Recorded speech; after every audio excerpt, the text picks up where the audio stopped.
ఇది మనుషులు ఆడే ఆట అనుకుంటారే అంతా, ఆ దేవుడు ఆడే ఆట అని తెలిసేదెప్పుడంట.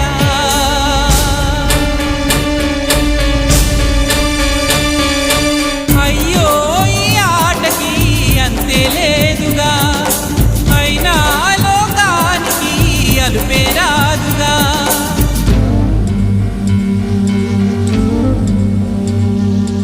వీరి వీరి గుమ్మడి పండు వీరి పేరే,